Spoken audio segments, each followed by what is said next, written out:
श्री स्वामी समर्थ. जयशंकर. उद्या कृष्ण जन्माष्टमी आहे आणि या दिवशी आपल्याला आपल्या मुलांसाठी काही सेवा करायची आहे. विष्णूंचा 8वा अवतार म्हणजे श्रीकृष्णाचा आणि श्रीकृष्णाचा जन्म श्रावणातल्या अष्टमीच्या दिवशी रोहिणी नक्षत्रावरती मध्यरात्री 12 वाजता झालेला आहे.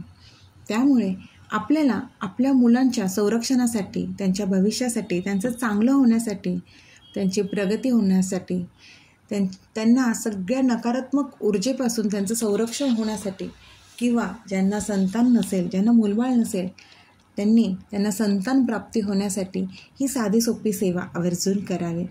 हा मंत्र एक माळ नक्कीच या मंत्राचा जप करावा. विष्णूंचा म्हणजे श्रीकृष्णाचा आशीर्वाद आपल्याला नक्कीच प्राप्त होतो. खूप साधा सोपा मंत्र आहे. जर तो रात्री कृष्णाच्या जन्माच्या वेळेला म्हणजे मध्यरात्री 12 वाजता म्हणायला जमला तर छानच. नाहीतर आपण संध्याकाळी जेव्हा दिवे लागणीच्या वेळेला पूजा करतो त्यावेळेला या मंत्राची एक माळ नक्कीच जप करावी. ही सेवा फक्त आपल्याला मनापासून श्रद्धेने आणि विश्वासाने करायची असते. कुठलीही सेवा करताना आपल्याला आपल्या स्वतःच्या सेवेवरती तितकाच विश्वास हा ठेवला गेला पाहिजे. प्रत्येक सेवा करताना ही आपल्याला मनापासूनच केली पाहिजे. त्यामुळेच आपल्याला त्या सेवेचं फळ हे लवकर मिळतं. आणि प्रत्येक आईला आपल्या मुलांची काळजी असतेच. त्यामुळे मुलांसाठी प्रत्येक सेवा ही मनापासूनच होत असते. फक्त गरज असते ती विश्वासाची आणि आपल्या पूर्ण श्रद्धेची.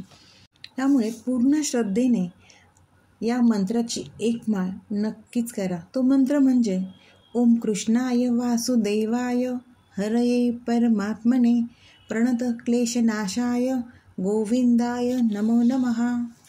ओम कृष्णाय वासुदेवाय हरये परमात्मने प्रणतक्लेशनाशाय गोविंदाय नमो नमः.